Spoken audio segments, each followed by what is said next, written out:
absolutely no, I'm not getting that vaccine. I'm not doing it. It is rushed. I won't trust it. I was on the mindset of like, let others go ahead before me and I'll see how that goes. And then I'll decide if I want to or not.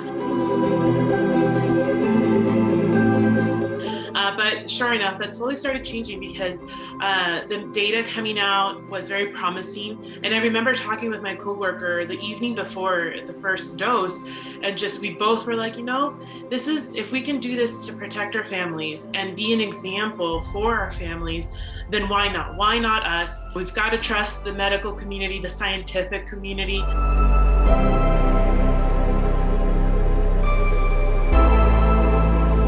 Coming full circle is the way I describe it.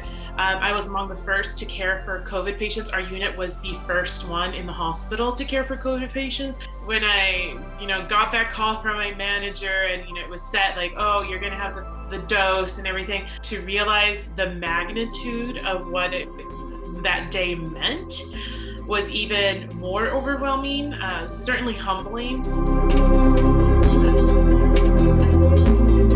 As far as just like the interactions with like my family and my mom, like my family's all vaccinated now as well.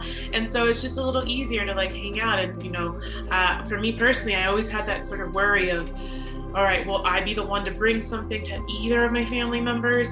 And now we're just getting back to like our new normal. There's still a lot of worry of like, should we hang out outside, inside? And, we're all learning to navigate that.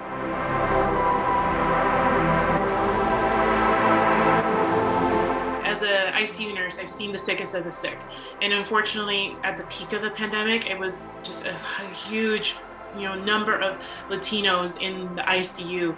And, the pandemic and COVID just affected them disproportionately. And so a lot of them are also on that side of vaccine hesitancy. They're like, I don't trust it, I'm okay. And so I really urge the Latino community to really get out there, do your research, because if we don't decide to vaccinate, you're still running that high risk to get COVID and the repercussions of getting COVID. We just don't know how, each person will react when they're infected.